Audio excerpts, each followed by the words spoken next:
and this is my problem with this movie, okay? And I know that this is a reading of it, whatever, is that like the whole thing about vampires is that they're hard to kill.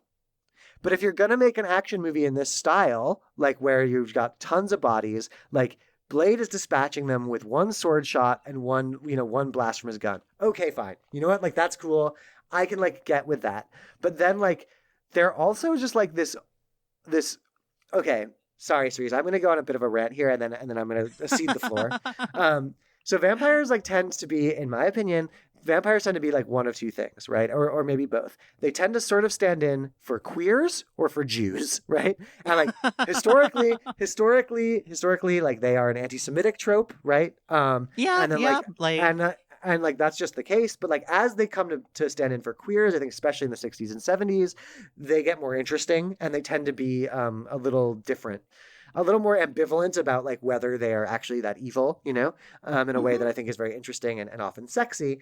And you get why they're appealing, right? Like the whole thing about yeah. queer vampires is like you get why you would join them. This is the by the book most anti-Semitic fucking vampires. Like they have a secret political cabal. Picked up on that a Let little me, bit this watch yeah, too. Yeah. yeah. Okay, good. I thought you were going to argue. I was like, yeah, no, it's like they have a secret cabal that like controls finance and real estate, by the way, that specifically, those are They specifically own half named. the city now. They own half of downtown. This is specifically named. They look just like us, but Blade can tell them apart because of the way they move and the way they smell. One of them says, we've existed for thousands of years.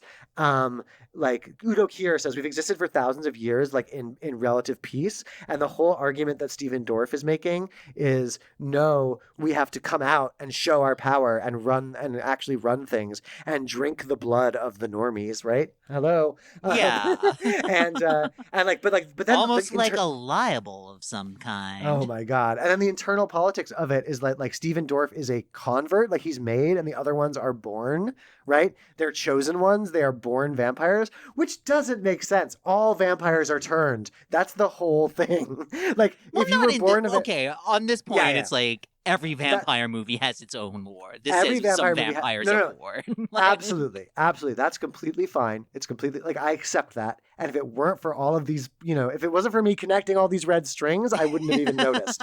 I didn't notice the first time I watched this movie that was a thing. I was like, yeah, okay, there are born vampires in this. Cool. Like it didn't bother me. Funny how like the past 4 years has really highlighted the role that like the conspiracy theory of a secretive cabal running things. Yes, and then it hits a little different in 2020, and at one point Blade breaks into the sort of the record keeper's house, and there is an ancient vampire Bible like on papyrus. It's bad. It's the anti-set. Like the first time I watched this, like everyone I think probably like years and years and years ago. I didn't remember anything about it. I'd only I didn't remember anything about it.